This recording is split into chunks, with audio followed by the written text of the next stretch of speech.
आप लोग हैरान भी होंगे कि मैं यहाँ क्यों आई हूँ, मगर दरअसल बात ही ऐसी थी कि मुझे यहाँ आना पड़ा।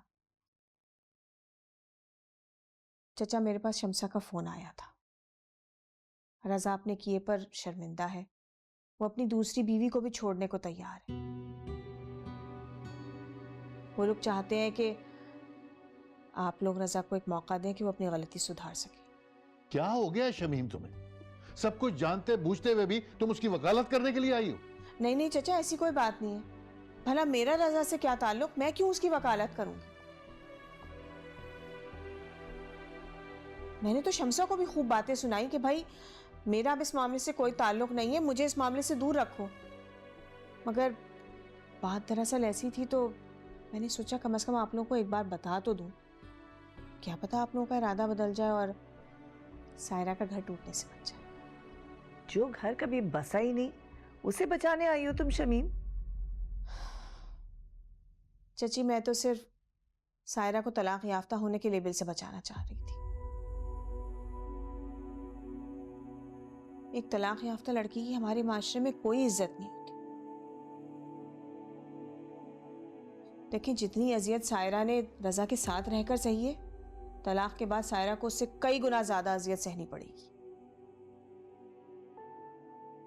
और मैं नहीं चाहती कि सायरा के साथ ये सब कुछ हो, इसलिए मैं आई हूं यहां। देखिए, कसूर चाहे किसी का भी हो, माशरा उंगली सिर्फ लड़की पर उठाता है।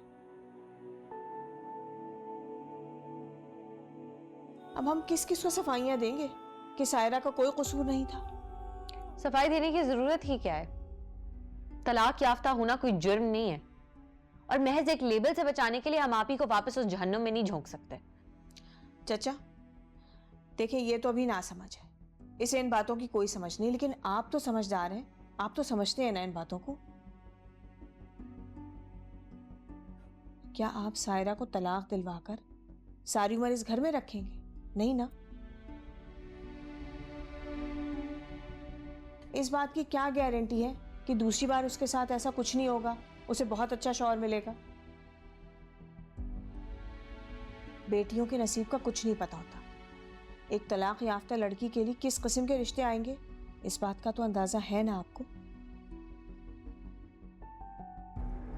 अब दोबारा रिस्क लेने से बेहतर नहीं है कि हम रजा को एक और मौका दे दें? कम से कम वो अपनी गलती पर शर्मिंदा तो है। और सबसे अहम बात यह है कि हमारी सायरा पर तलाक का धब्बा नहीं लगेगा।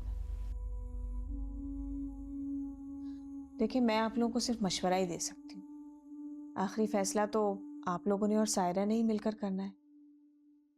आगे जो आपकी मर्जी।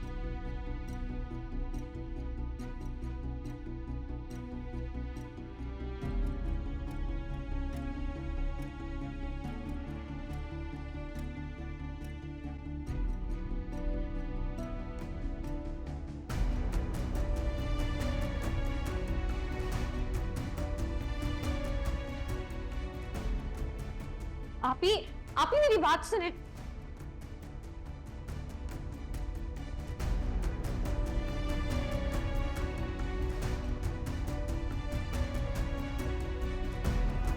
दुखों में कितनी दरार